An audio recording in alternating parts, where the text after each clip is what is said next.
All right, well, welcome Anna Shilina to Shift Talking. I'm so excited to have you here. We chatted a little bit before we got on about me being a hot mess this morning, and my habits are not on point today.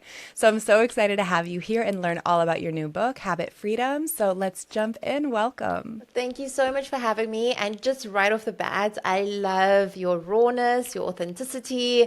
I feel connected with you immediately, and we met just a few minutes ago. So I'm very, very thrilled to be here. Yes, same. I'm honored to have you here. Tell me a little bit about your background. I of course just learned that you were raised in South Africa. Tell me how things kind of progressed from your upbringing to now being this powerhouse that you've become. Ooh, I love this question. Powerhouse. We immigrated when I was just 6 years old from Kiev to Cape Town. So I grew up in an immigrant family, which has, if anyone's grown up in an immigrant family, they know what that means, right? The parents are really busy and emotionally unavailable, surviving all those things. And I grew up, I couldn't speak the language at all when I moved when I was 6 years old. So I had to learn English very quickly. I had to figure out a lot of things on my own because the parents could speak even less English than me at the time. Sure.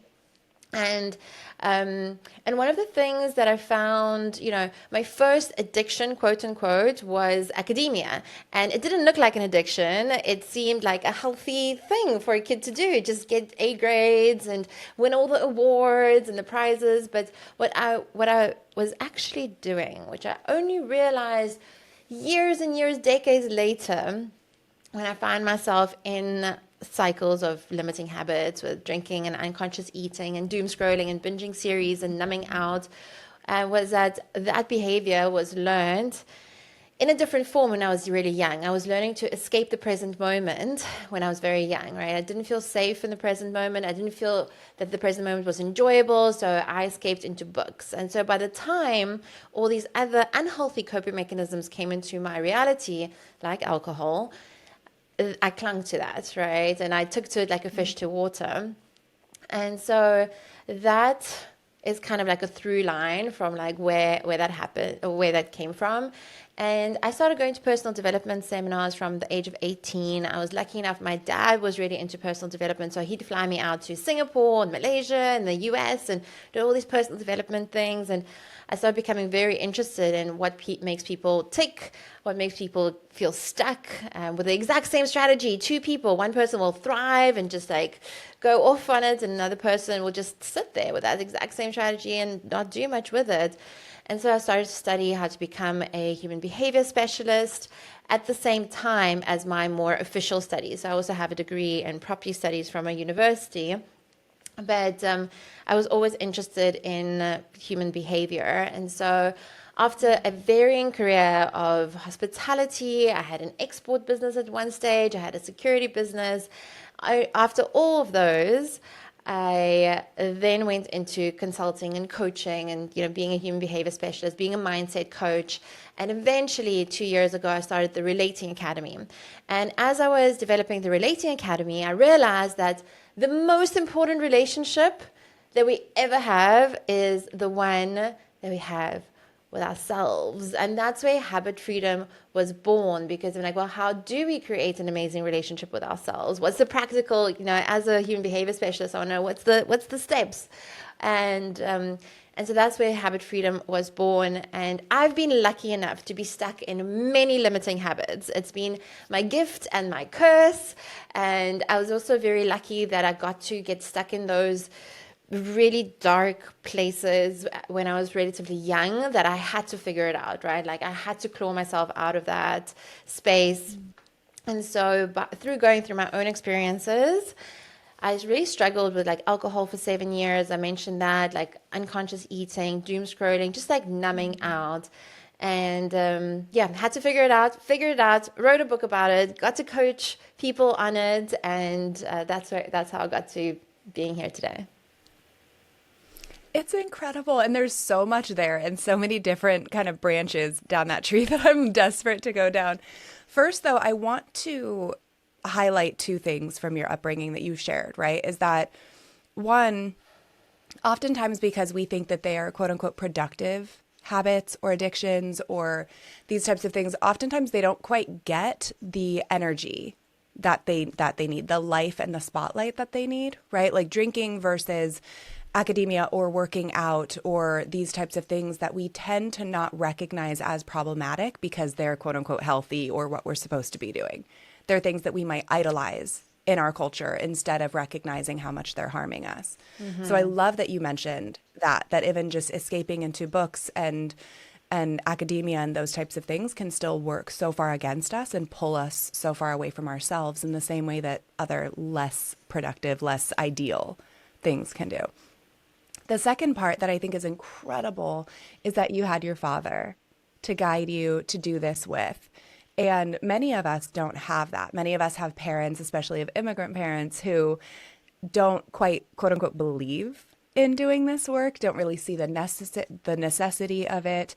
And so what was that like for you to have someone who not only was guiding you in this, but your own parent to really propel you forward and encourage you to do the work? I am doubly lucky because I don't just have my dad, but I also have my mom, and they're very unique in how they guided me to exactly where I'm today. But let me give you an example with my dad. I found these old school videos, you know, those cassettes from those like old school camcorders, Yeah. and I translated them into like a USB file, and I watched some of them. And when we were very young, I was maybe 6, 7 years old, my dad would ask questions to my sister and I have a younger sister, and he'd ask, you know, what is love? What is life? What is God? You know, like these like very profound questions. And that actually, looking back, I'm like, of course I became a coach and a human behavior specialist and interested in all of these things because these deep, profound questions had been literally programmed into me from such a young age. And then on top of that, Davina, from the age of around 10 years old, the only way that we could earn pocket money, my sister and I, was to read books like Who Moved My Cheese, Millionaire Next Door, Rich Dad, Poor Dad, Japanese Candlesticks. Wow. And so we'd create these projects, you know, like paper projects, these A3, these like big colorful papers, and we'd write out all the lessons from these books. Like I'd stick coins on some of them, if it was like the money lessons, you know, and then like the cash flow quadrant from like Rich Dad, Poor Dad. And so I was very lucky that my dad was guiding in that way. He he's such an amazing teacher. He's a very challenging person per se. Like he's not, I wouldn't call him the most conscious human, but he had lots of very good ideas, if that makes sense.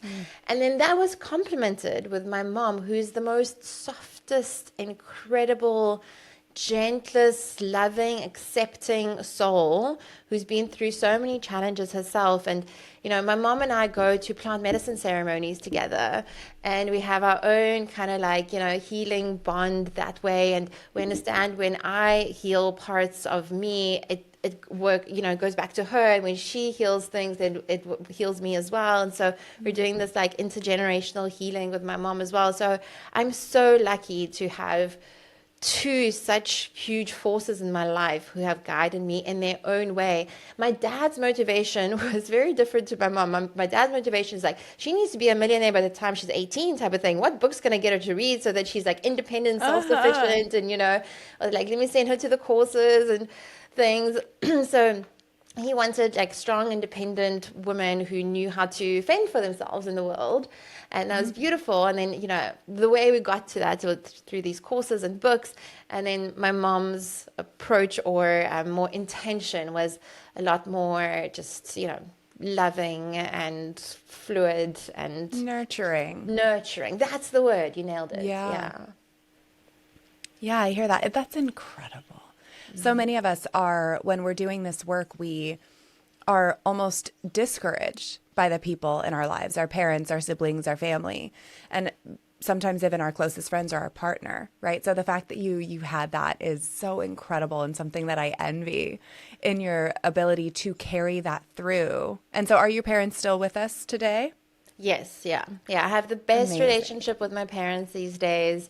They also live in Cape Town, and they're still running their businesses and doing their things, and yeah, continue to have these nurturing and guiding relationships with them. And legitimately, I'm the luckiest woman on the planet. And also, this is not, this goes, I also need to emphasize that I grew up in a house with lots of conflict.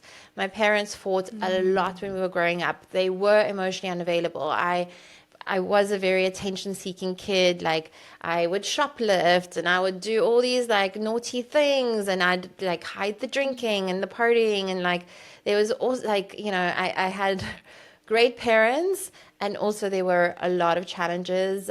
Witnessing how they repaired their marriage a million times over again. And, that's also been such a profound and beautiful journey, and part of why I love the Relating Academy, and I founded it, is to help people with relationships, which includes a relationship with self, but in general also all relationships, because that's life. Life is habits and relationships. Right. That's what I've like distilled it down to. But yeah, like it's not without its challenges, and also I'm the luckiest, and I truly believe that we choose the parents that we incarnate into. And sometimes that's a very challenging thing to accept. And that's one of the concepts I love to live by, which is like radical responsibility. And I like to stretch it even to like unreasonable responsibility. How can I take so much responsibility that is actually unreasonable? But when I started seeing my parents' dysfunction as a gift, they started to show up more and more that way. Well, and I hear that, and here's where people would might hear your story and be like, "Oh, well, she had this. Like they showed her the ropes and they guided her and all of this." But we oftentimes forget that all of us, it's our first time living too. And it's our parents' first experience as well. And none of this is without hardship. None of this is without recognizing that we see the missteps, the missed opportunities that our parents were likely just robbed of. And that's our work that we get to, that we're fortunate enough to kind of carry through and carry on kind of through them and with them and alongside them in these ways. So I hope no one's listening and thinking that like, oh, you just had it made. Like we know that that is absolutely not the case. What you did was take things that could have crushed you and you use that as fuel, as a foundation for you to build on top of. And that's incredible and so commendable. And what I want to learn more about is habit freedom and also how things kind of progressed, right? You recognize that these kinds of ways of living weren't benefiting you, these escapism tendencies weren't helping. So how did you transition that from recognizing it within yourself and then likely getting stuck and not knowing how to push through and then eventually being able to push through and guide others? Yeah, this is where it gets challenging to really remember sometimes, because, you know, I was just such a party girl for so many years and was very normalized. Everyone around me was a party girl. Like, I was definitely in the upper echelon of like, of my friends. Like, I could drink more. I had this whole like, I'm Ukrainian, I can drink anyone under the table. I have this like, ego around it.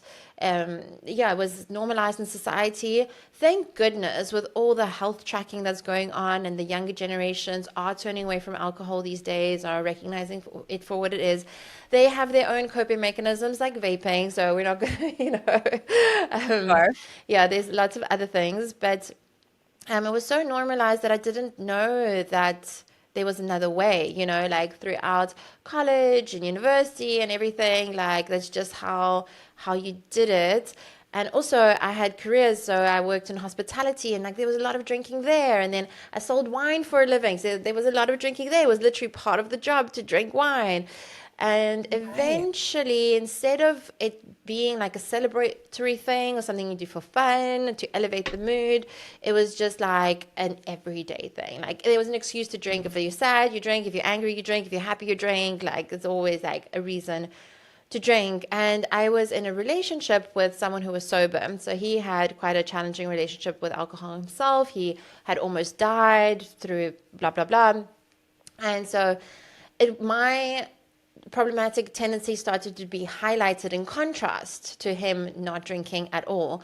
Now, at first, I drank less and less because I'm like, oh, I could just have a glass of wine. I don't need to have a bottle of wine, right? So at first, it became like better.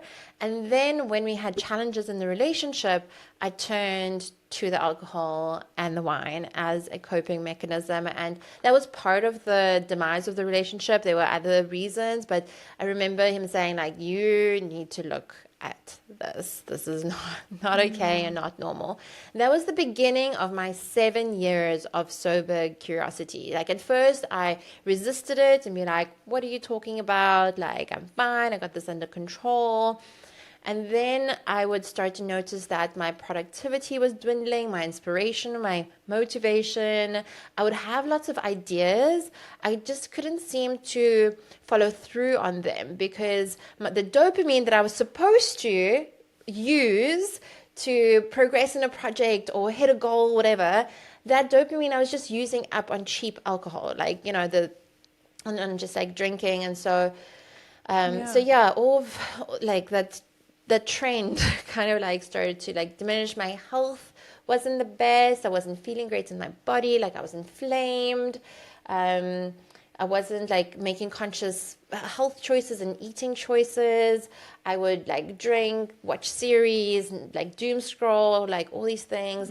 I'd still show up for my responsibilities, and like I'd coach, and I had amazing clients, and I actually had the most amazing lifestyle where I lived on the beachfront. I flew first class all over the world, teaching, training, coaching. But there was this like loneliness hole, this like core wound that I'd never addressed from childhood, because I hadn't learned yet the inner child work and to address it. And so the very first feeling that I ever remember feeling as a child was loneliness, like cosmic loneliness, like nobody. And with loneliness, it's like, it's not that you don't have people, but it's like, nobody really gets you like at your core, and so I was like drowning this loneliness feeling, this loneliness wound for years and years and years, until it just became unsustainable, right? The drinking became daily, the hangovers became gnarly. I was keeping up with my responsibilities, but I wasn't chasing any new responsibilities, right? Or growth or growing anything, because what started to happen, Davina, is I stopped trusting myself. Meaning, like, start to make promises to myself, like, oh, I'm not drinking today, and by 5 p.m. I'd be drinking. And so I'd start to train myself that if I make a promise to myself, I'm not able to keep it. And that became my new reality. And so then, everything suffered from there, like the business, the health, the relationships and friendships and everything. And there was a couple of years of deterioration. And then it wasn't all bad. There'd be cycles, like if it was all terribly bad, I would have ended up in rehab many, many moons before I actually stopped drinking. At one stage, I hired a sobriety coach because I was just really sick and tired of my own just stuff, and being sick and tired. Yeah. Yes. And I was struggling so hard, like in secret. I didn't want to tell anyone. I had a lot of shame around it because I was like, I'm too young. I had all these stories, like I'm too young to be struggling with this. This is like an older person's thing. I'm so smart. Like I'm a human behavior specialist. I help people all the time with their mindsets and shifting things for them. Why can't I figure it out myself? All of these narratives that kept me so stuck. And luckily with the sobriety coach, it worked for a little bit until it didn't. And then that took another year of relapses and in and outs. And I really believe that every relapse brought me closer to the day I finally said, no more. So relapse is part of recovery. I don't really use recovery because I feel recovery is very much the 12 steps, which I respect a lot. I have just never been through them myself. The system that I've created with Habit Freedom is a little bit different. I'm obviously aware of the 12 steps, but But yeah, I really found like those relapses, every single one had a message for me. And I was only done with that cycle where I didn't need alcohol to numb out anymore once I was finally done with that cycle. And the one thing that really kept me going and not giving up was just understanding that I would have to end this habit, the cycle, eventually. Like it would have to end either today or in a year or in 10 years or a different lifetime. But eventually all cycles end. So the thing that I kept saying to myself is like, you have to figure this out. You have to figure this out either now or later. So just if you just never give up trying to figure it out, and even if it's like a million different relapses and a million different lessons, doesn't matter. Just keep it up. And I really believe that that's the thing that got me to the other side. Yeah, I mean, there's so much here. I very similar. There's a lot of these things that we kind of logically know better. Not even kind of. We absolutely logically know better. And then emotionally, these things just don't quite they our logical brain can't quite overwhelm our emotional brain for quite some time.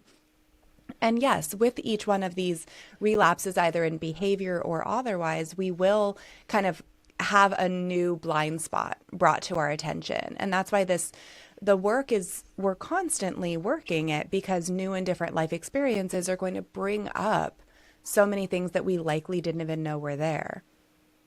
And my husband is 2 days shy of 4 years sober from alcohol. It has been a journey to like no one's business. And it is the greatest thing because once he found sobriety, he works the steps and he's active in AA and doing these things. It's kind of the only thing that worked for him after he resisted that whole process for so many years. It was something that once he stopped being so problematic, I then took the spotlight. Because before, his was so big and so loud and so wild that my drinking that I was doing right alongside him was just more under the radar. I still had my practice. I was doing all of these things. We were parents to two children.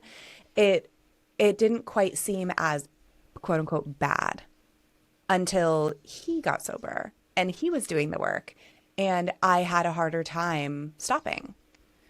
And my behaviors were very much spotlighted. And it was easy for me for so long to let him be the problem until I really had no choice. Now he's the calm one, and I'm the one acting wild in our arguments, right? Now he's the sober one, but I'm the one going out and drinking with friends and waking up with booze on my breath and anxiety and not feeling good, right? And so around that time, I made the conscious decision to take a look at the way that I was drinking and recognize how problematic it was and see less about shitting on myself and less about like why I didn't see this before or the fact that alcohol was just part of my personality at that point. It became one of these things where I started showing myself more grace. And that's what I think a lot of us who are having challenges within this or within anger management, which is the main thing that I do, there's so much shame and judgment and ridicule for ourselves that it's almost like if I'm going to better myself, then I have to see those things and see all of that ugly, and I'm just not prepared for it because I don't know how to see it without just destroying my sense of self as a result of it. And so one of the biggest things that I had to do around that time and that I'm still doing, hence this morning when I'm running late and I woke up late and we started 40 minutes later than we were anticipating and I was, panicking a little bit inside. What I had to remind myself of here and time again is that it's not about what we did before when we didn't know any better, or even when we did know better, we just didn't know how to do better. It's more so about now that we're aware of it, what are we going to do about it? And that's where I think a lot of our suffering comes from is knowing that we can do better. We also are knowing how we can do better. And then we just get stuck in actually taking the action.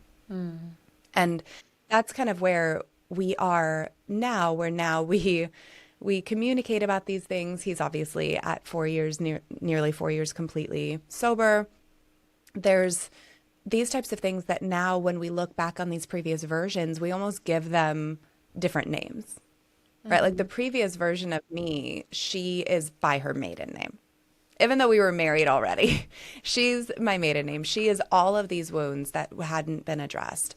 And now she's Hehn, my married name. And this is what me and my husband really take on together because he also changed his last name when we got married. He dropped a hyphen.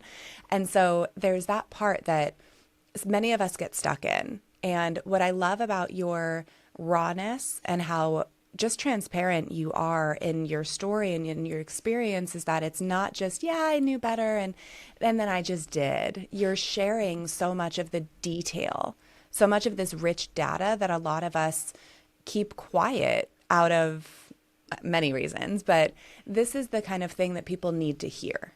They need to know that you weren't just this person who saw this happening and was like, I'm going to go around and fix people.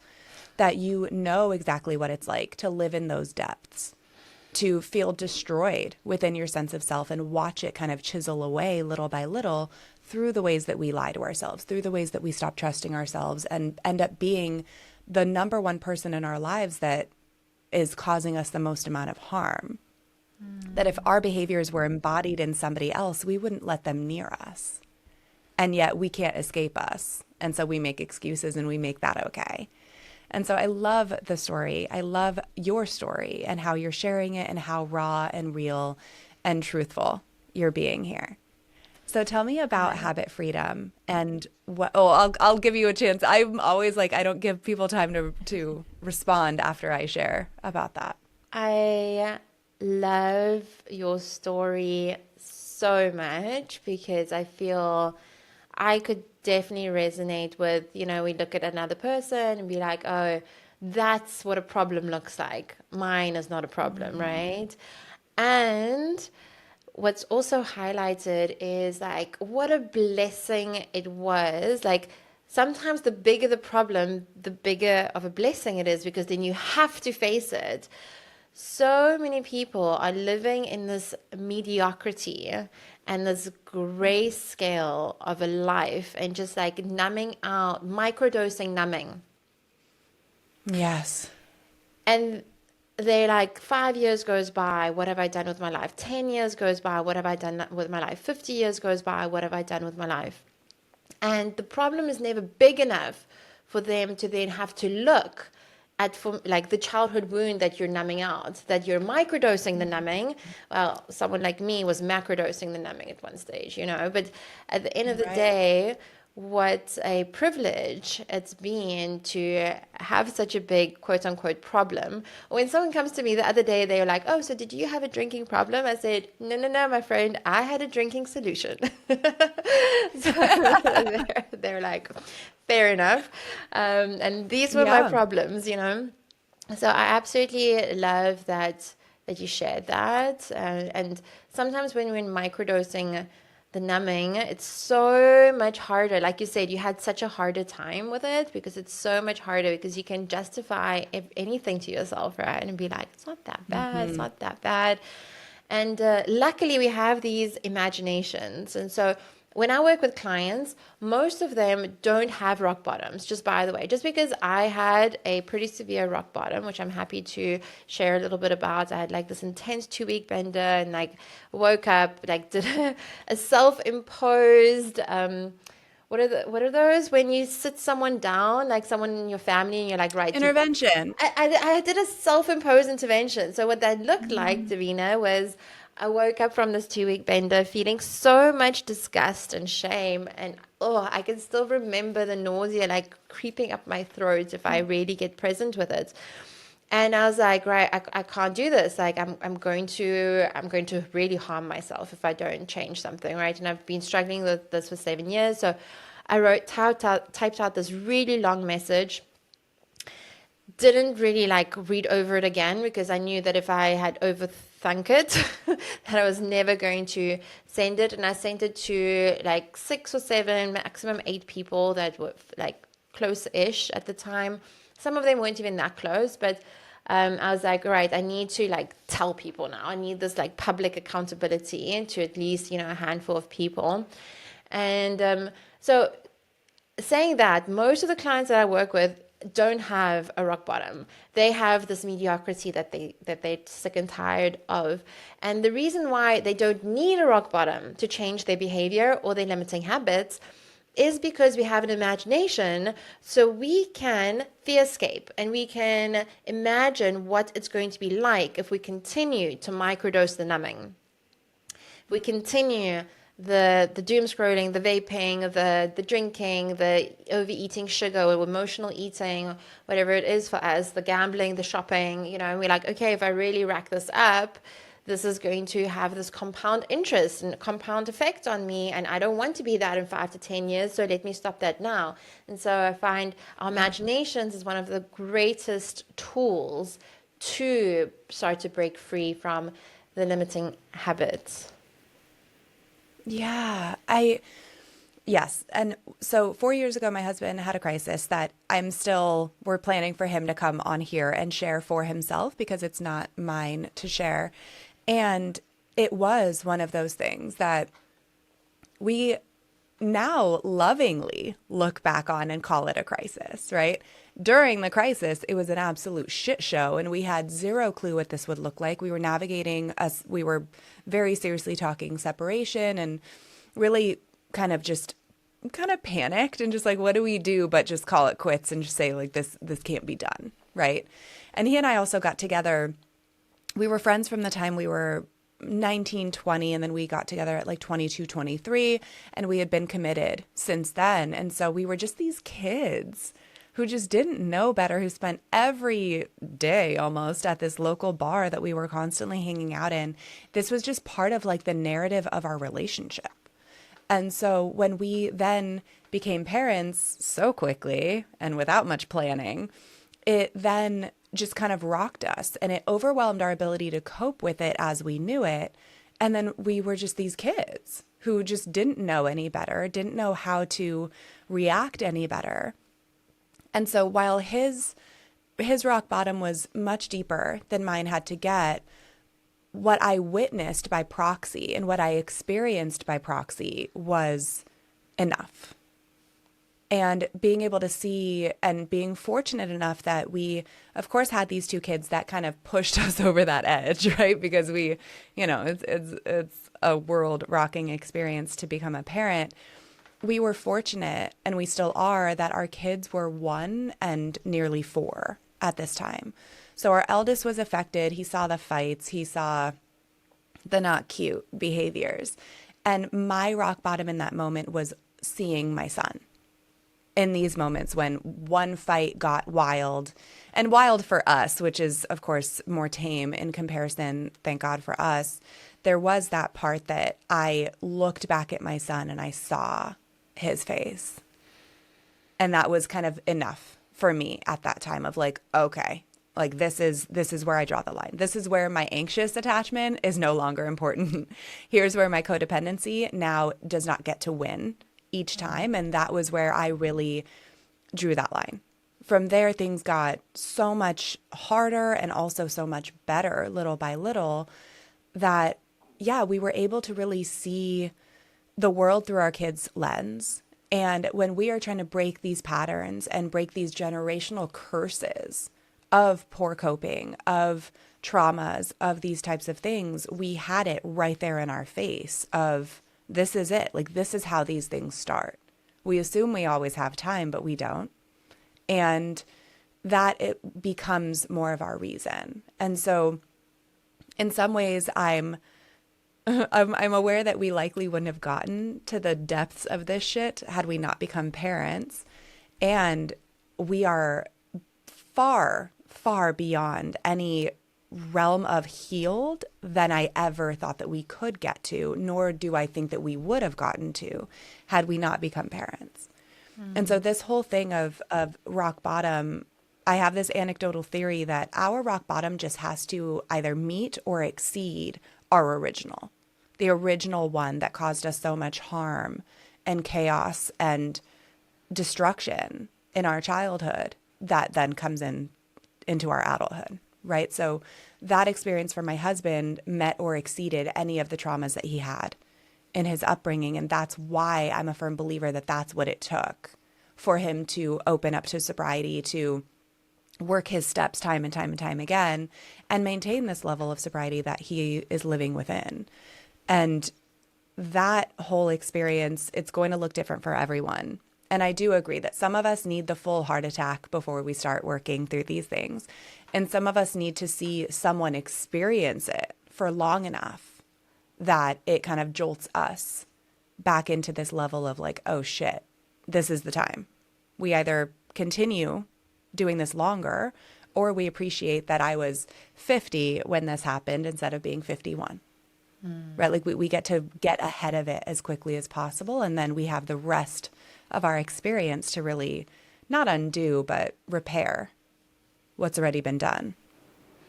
I love that you shared that. And I've not heard that take before about the rock bottom or the pivotal moment needing to be connected to what you experienced in childhood. So I absolutely love that perspective. And I'd also like to share a hot take, like one of my most controversial opinions. And mind you, I'm not a PhD doctor. I'm just a human behavior specialist. But one of my hot takes is that it's lazy to name or call anything hereditary. So if we just say like, oh, it's hereditary because I got it like my parents and my parents' parents, like, yes, there might be some genes that switch on and off. Obviously, now with studies in epigenetics, we know that environments are far more important than the genes. And what is hereditary, though, are two things. One is the trauma that we pass down to the next generation. That is hereditary. And the lack of self-regulation and coping skills. That's hereditary, because if a parent doesn't know how to self-regulate or cope, then they're going to pass down that inability and lack of skill set to their kids.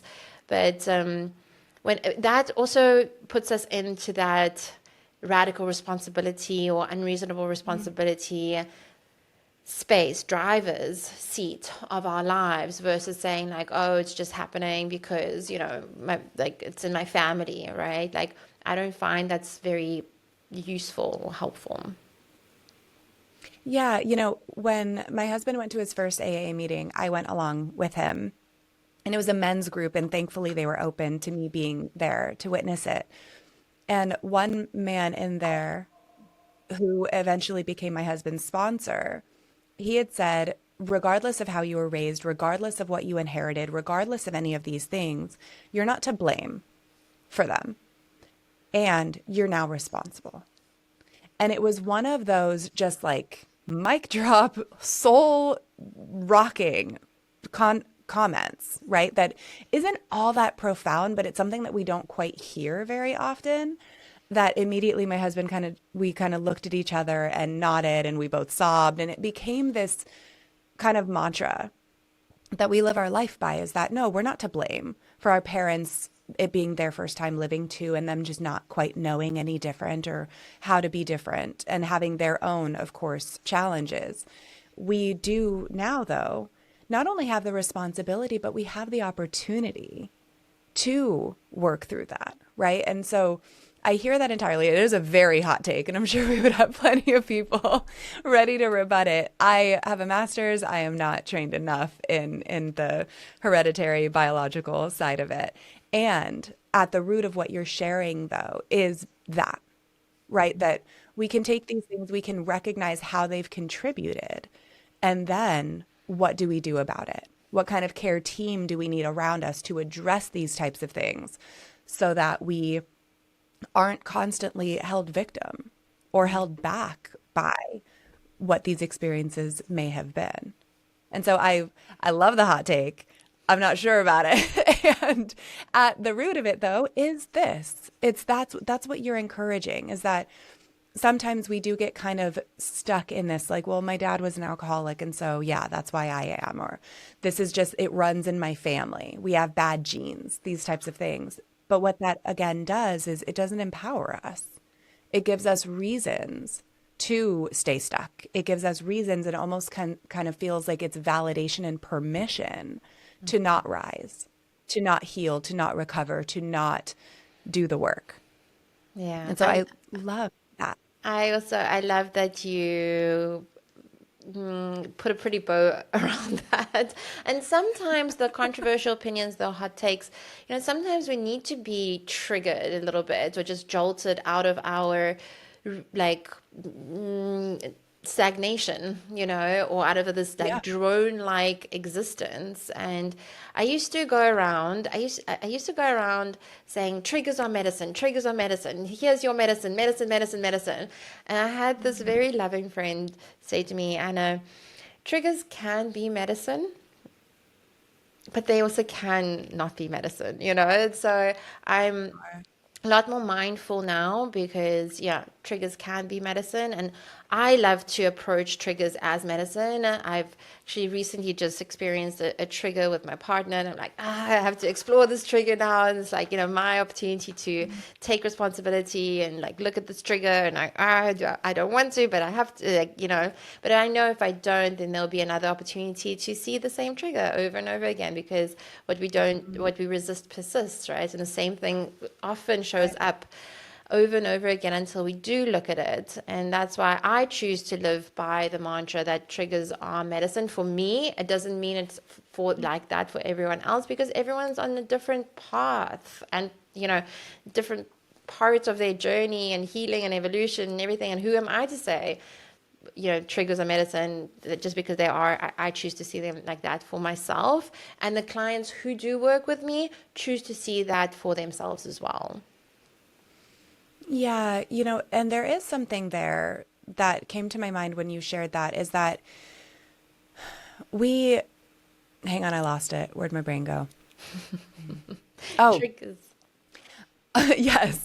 So oftentimes, whenever these triggers come up, whenever these things really do present, I I am a firm believer that we are more consciously aware of how unhelpful they are for us, right? Like these behaviors, these habits, these escapisms, these things.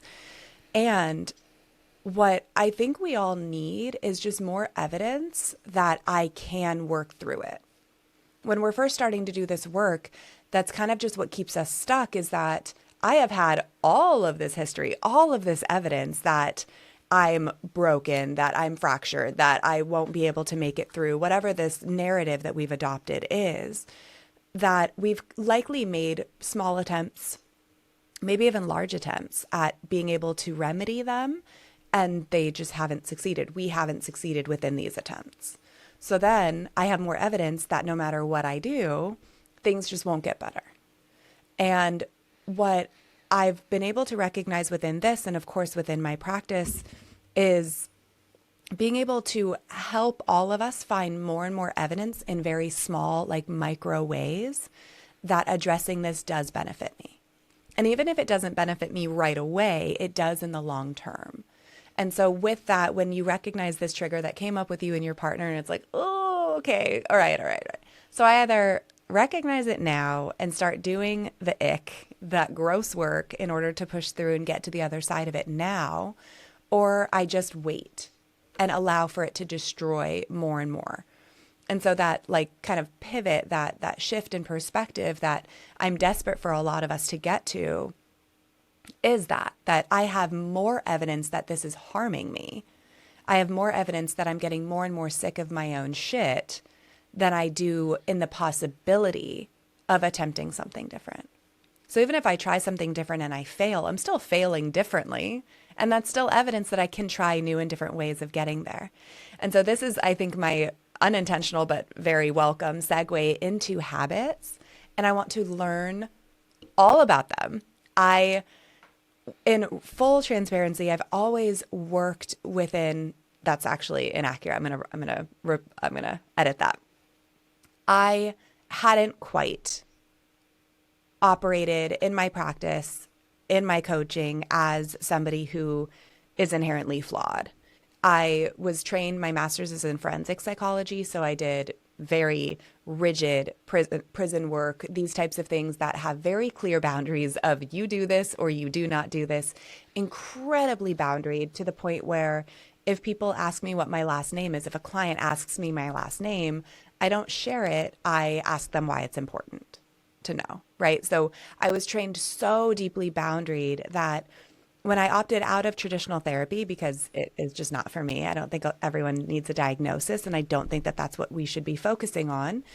I I went into the coaching realm, the anger management, conflict resolution, conflict tolerance more than anything, and mediation in order to recognize and help other people see that we are just illiterate.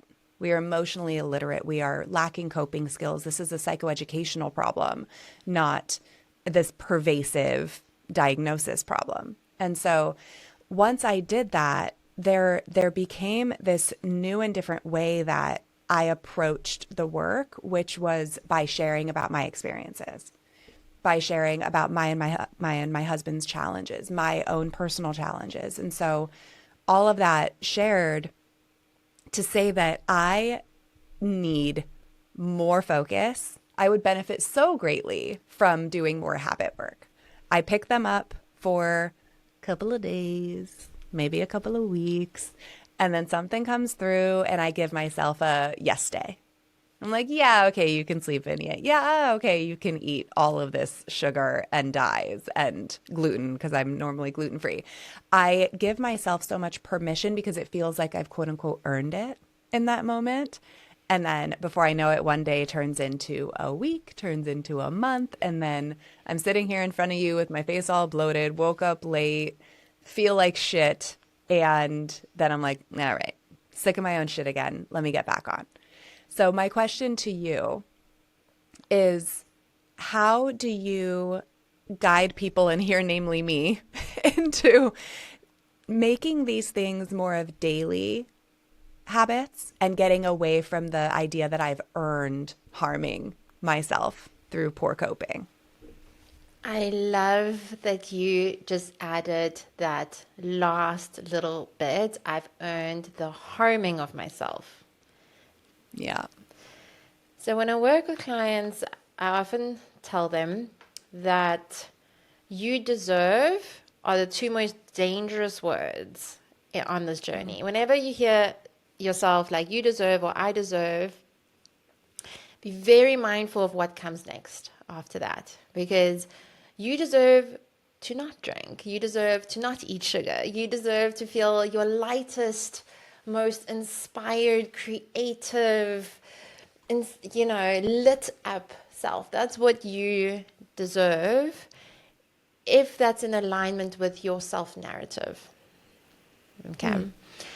And so to dive into I write about 5 relationships in habit freedom, 5 core relationships. The first one is the relationship with discomfort, which it sounds like you've got it. You can push through the cravings, the discomfort. You see a croissant, you can say no to it until you white knuckle and you white knuckle and you white knuckle, and then you're like, screw it. I will have all the croissants and the chocolate cake and the ice cream and everything all at once. And so we get so good at this, well, some of us get good at that relationship with discomfort until we don't, while there are others who need to learn the basics of their relationship with discomfort, right? Like you can feel a little bit hungry and not give in to that feeling. You can feel the need to escape or numb out or scroll or drink or shop. And you can sit with that discomfort. You can watch it rise. You can observe it within your body and not give into it.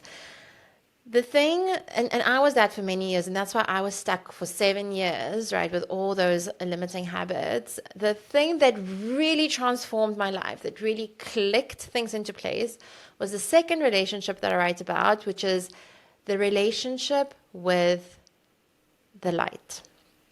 And what I mean by light is, at the core of all human everything is this dichotomy, this polarity between darkness and light, right? We live on the spectrum, and it's like that yin yang sign, right? That's all encompassing, and there's a little bit of yin in the yang and a little bit of yang in the yin. So a little bit of darkness in the light and a little bit of light in the darkness.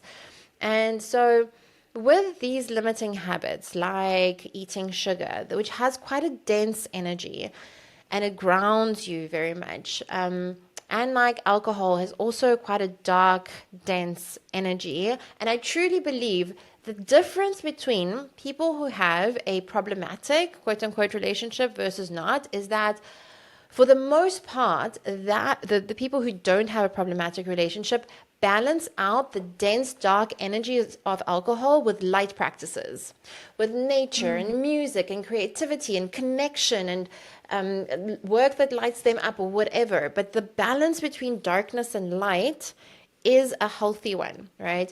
Where it becomes tangled, where, like for me, what I experience is that the darkness of the alcohol and then like the sugar cravings and everything that came with it, all of that like became so overwhelming that my own constitution of light versus dark was like skewed towards darkness, right? And so it was so easy for me to turn to the darkness and the alcohol and the dense habits over and over again. So my relationship with the light means, number one, I have to feel worthy of living a life that's so lit and inspired, and where I'm so in love with life, like where I wake up and I'm like, wow, why the F would I want to numb this? Why would I want to spend 3 hours on TikTok?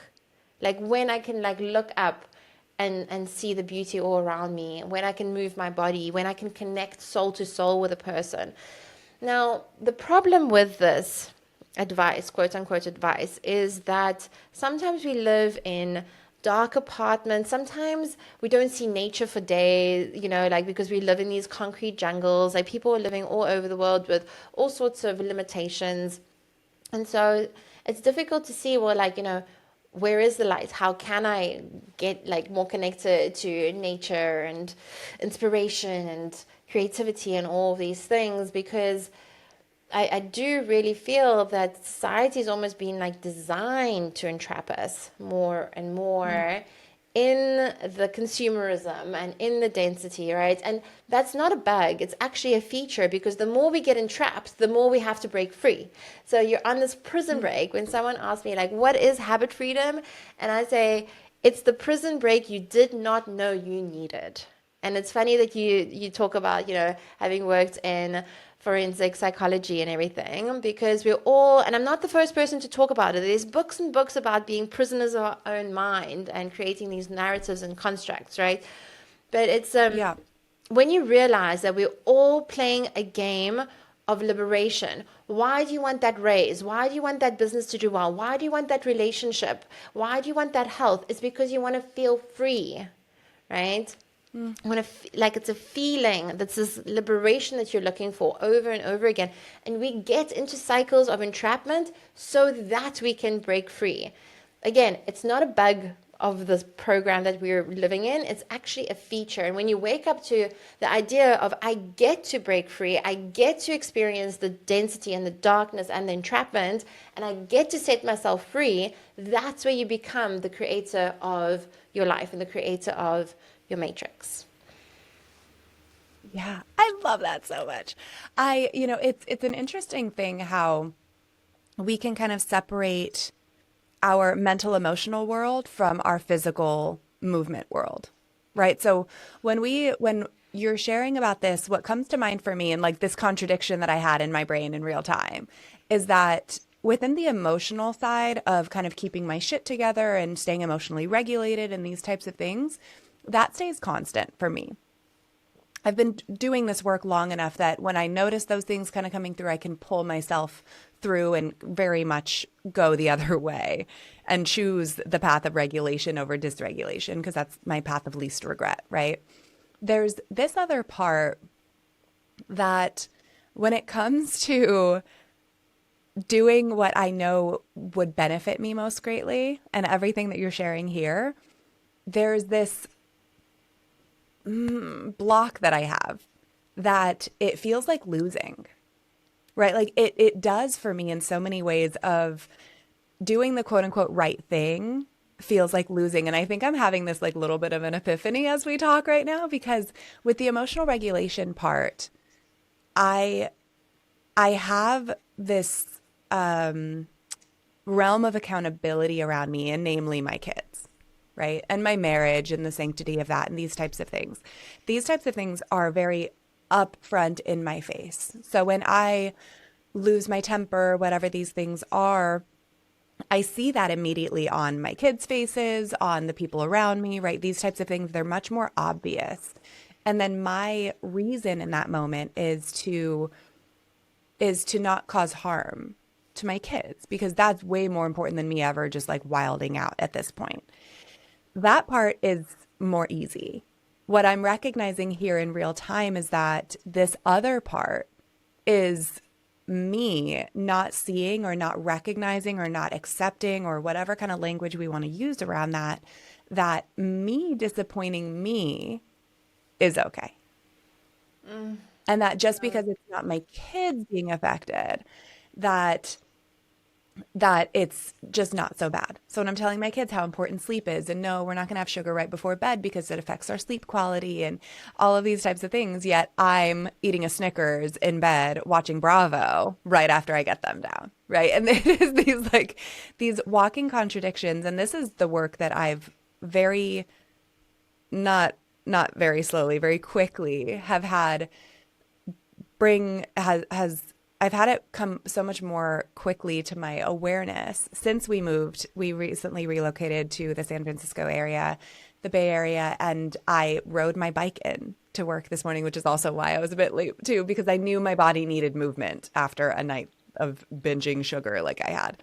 And that was that part. And this is the work that I'm recognizing is that I I'm working on reframing that for myself and really shifting that narrative from doing the better thing for myself is losing into this is something that's a win. It's something that genuinely is better for me. And already, as I say it, I'm already not believing it. And so that's obviously the work that I need to do for myself, right? There is that part that what I deserve is okay, fine. We'll remove that. There's the other part that I do feel better when I'm living within these habits, when I am taking better care of myself. And there's a block there of like whether I deserve to feel better all of the time. Where these things come from, what that's coming through. But that's why I want to share this here with you is because there is kind of this viewpoint that you and me sitting here as two experts in our field, that we won't struggle with these challenges. And I'm sharing this so very honestly because I think we all need to see it and we all need to hear it and hear it said in a different way that then helps me understand and conceptualize it better for myself. And so that's my own work to do. And this isn't a session for me, but that's where I get stuck is like, The this world is a feels session, like the losing. world is a stage, everything, Yes. you know. I love, love, love that you Yes. shared that, Davina. And, like sugar hangovers are like real. It's a very dense, when I started to see things, and it's with the help of plant medicine, of light and dark constitutions, of certain things are going to create more density in my state, and other things are going to create more light in my state. And so, because as human beings and everything, we can only have two states. We either feel contracted or expanded. There's no in between. All the like joy, gratitude, light is going to make us feel expanded, freedom, right? Then like fear, anger, sadness, like anxiety is going to Yeah. make us feel contracted. And so we're either feeding the expansion and the light, or we're feeding the density and the darkness with every single habit and every single yes and no. That's why I say that our habits are actually our matrix, because you know the movie The Matrix, of like the ones and the Yes. zeros. I really see what we say yes and no to. It's like these ones and zeros. It's like you're coding your reality through these yeses and nos, ones and zeros.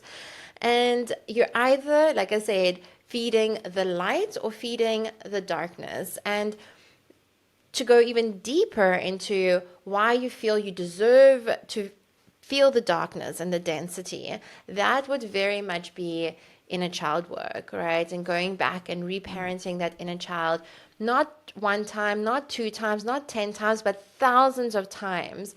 Reparenting that inner child is thousands of decisions. It's thousands of times that you would have done it the old way, but you choose to do it the new way, right? And you choose for the adult version of you to take control of that moment. And so, yeah, to really understand that light and dark constitution, which is more unique, every single human being has it, and it's more unique than our fingerprints, would have to be like, well, when was the first time you learned the chemical emotional imprint of disappointment? You know, because you're creating reasons to be disappointed with yourself. And so then we'd go into like, where did you learn that emotion? And then there was a chemical imprint that got created, and now that chemical imprint basically creates these experiences over and over again. So going back to that core root, like for myself, it was that loneliness wound. Really, it would be the thing that we'd have to uncover for that constitution to shift in a significant way. Yeah, and that's really what I'm learning is that like this whole concept of winning and losing that I have in my brain is really just familiar versus unfamiliar. Right? Like when I say that it feels like losing to do the other thing, it's only because it's not familiar for me. And so to my own point, I need more evidence. I need to build more evidence that the familiarity or the unfamiliarity can feel safer than the familiarity itself. I Yeah. love this so much. So tell me about habit freedom and how you would want readers to navigate through it and what its purpose is for them. So, in this game of liberation that we're all playing, we all get different puzzle pieces. And for me, for example, I've read lots of books, listened to many podcasts, I had coaches over the years, and I've received little puzzle pieces from all over the place and then put together my own puzzle of like what freedom or liberation looks like for me. So everyone is on their own journey. I can't tell you or anyone else like what that looks like for them. Only you know what that looks like and feels like. But I really believe that this book has maybe for some people like all the puzzle pieces in these relationships. So we talk about the relationship with discomfort, which is so necessary because the programming now is everything is at the touch of a finger, right? Like just everything needs to be so comfortable and cozy, whereas we actually need to train ourselves to do the cold plunges and dive into the discomfort and do the hard workouts and the power of saying no to the myriad of sugars and foods that are available to us. And like when we say no to that, how we say yes to something else, to the health and the vitality and the light and the longevity. And so, and then the relationship with the light, which I did dive into, the relationship with the now, which very much I talk about meditation and specifically Vipassana meditation, which is a body-focused meditation, and ways to do that to break free from limiting habits specifically, because for me at least, it was my inability to be in the present moment that drove all of these unhealthy coping mechanisms and limiting habits. My superpower used to be how much I could drink. Now my superpower is being in the present moment, which is where all of our potential and power lies. But we're constantly being distracted from it, right? We consume this ideology or this media or buy this thing or we're constantly being pulled away from the present moment. And so that's really powerful. And then the final two relationships are the relationship with the self, which we touched on the inner child and really understanding that. And finally, the last relationship that I write about is the relationship with others and how operating with the philosophy that our relationships with others are a mirror and an opportunity for reflection and growth and development if we choose that path of radical responsibility, or as I call it, unreasonable responsibility. I love this so much. I'm very excited to read this too. How long has this been out and where can people find it? It's been out for maybe 3 months now. I know the audiobook came out about 2 months ago. So both the digital and the audio versions are available at habitfreedom.com. And I welcome DMs about habits and relationships. At Anna Shilina is my Instagram. But yeah, it's just been a couple of months. It took me about 6 months to write it. And yeah, now I'm sharing about it. And obviously, I work with people in the Habit Freedom Mastermind as well. So if anyone's interested in being supported on their journey, because it's much more fun and more effective doing it with other people who are on their path to liberation and freedom as well. I love this so much. I'm going to look all of this up. I'm going to be very much more active within your world. I'm loving what you're doing. I respect it so deeply.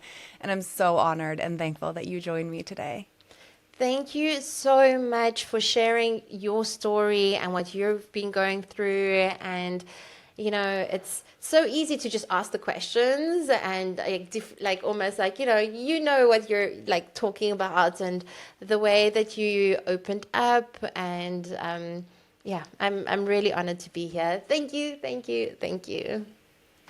My absolute pleasure. And I would love to have you back in a few months after I've already done some of your work, because I do think that this is all so necessary. And so with each guest that I have on, I really like to kind of absorb some of their work and then kind of go back and share how I benefited, what my experience was, and kind of just have a new and different share for anyone listening who maybe doesn't have the room to try all of these different techniques and practitioners and providers and all of that. Yeah. Can I share one little thought? Because you talk about anger management, and Yeah. something came up for me as you mentioned it earlier on our chat, which is, I work with couples. So in the Relating Academy, I also work with people, have anger things. And I don't know if you've experienced this, where anger and sadness are often two sides of the same coin.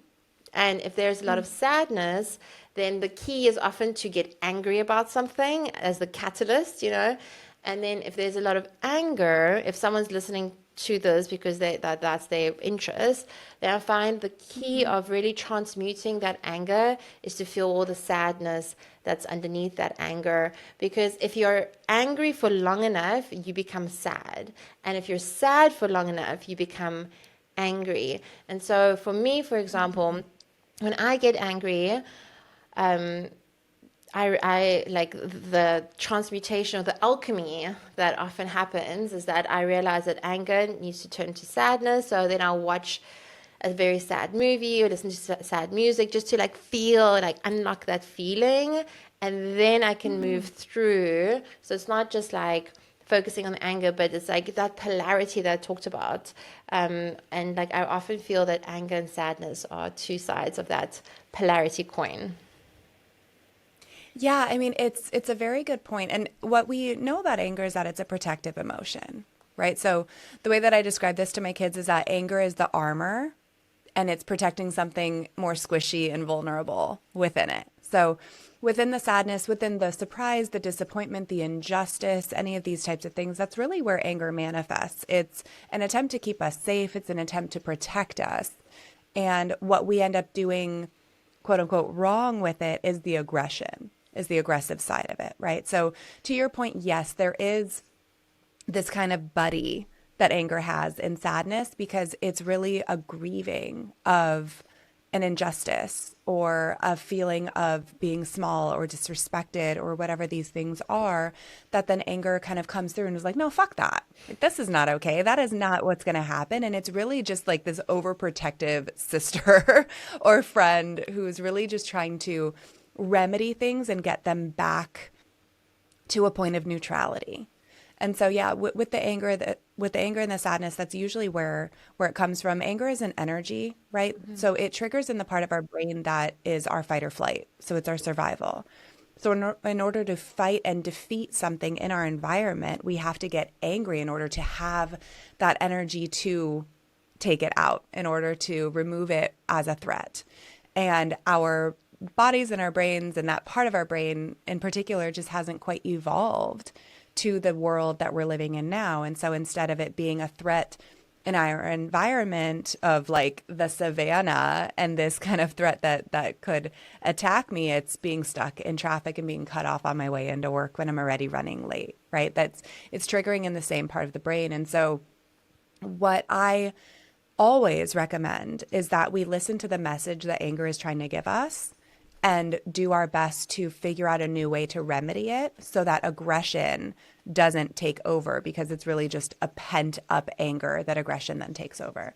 So my whole thing is de-villainizing anger and instead using it as a weapon against an injustice or a perceived injustice or a sadness or whatever this type of thing is. But yeah, I mean, we see that so very often. I mainly work with parents, either partnered or not, within the first 10 years of parenting, because that's where so much of our wounding comes in. That's where so much of our anger and the rage that I felt as a new parent was nothing that I had ever felt prior to that. And so that's really what we do, is be able to identify it, name it, recognize where it's coming from, become familiar with it, and understand it for the good, beautiful, protective emotion that it really can be. And so you using that to like get some of that aggression, not even aggression, but that energy out in those ways, I think is profound and likely something that a lot of people would benefit from. I love so much that you're helping people with this, especially young parents, because then that breaks that, passing on the trauma and lack of coping skills onto their kids, which then has this ripple effect of healthier habits and healthier generations. So I love that so much. Thank you. Thank you for sharing. Yeah, absolutely. There was that experience when I was working in this prison, and we're kind of too late at that point. There's not much prevention that we can do. And I'm not a kid person. I have kids, but like, I'm not a kid person. I'm not a child development expert. I'm not anything within that world. It's instead that when I was working in this prison, I was looking around, I was just like, man, this is maintaining where we're at, but there's no real benefit that I can really serve here. And so this is where, after my husband and I became parents and our world went to shit for a while, that's really what inspired this, is that it's not about parenting and, helping parents be better parents to their kids with regard to their diet or their sleep habits or sleep training or handling tantrums and these types of things. It's really that we cause so much harm to our kids, to this next generation. And then, of course, that carries over into multiple generations, is us not knowing how to regulate, us not knowing who we are, why we are the way that we are, and kind of navigating that. And so my entire thing is now a prevention model of like, how can we work on and give life to the person who just happens to be a parent, instead of place all of our emphasis on parenting and having that be the thing where like, your kid's tantruming, this is why they're tantruming, instead of, okay, your kid's tantruming, here's what you do within you internally in order to navigate that in a better way. So that's where I definitely am more within a prevention model and just trying to heal the next generations from experiencing the wounding that we all received. Love it. Amazing. Thank you. Yeah. Thank you so much for sharing. Absolutely. My pleasure. Anna, thank you so much for being here. I'm so grateful to you, and I will absolutely be in touch with you soon. Thank you. Thank you so much.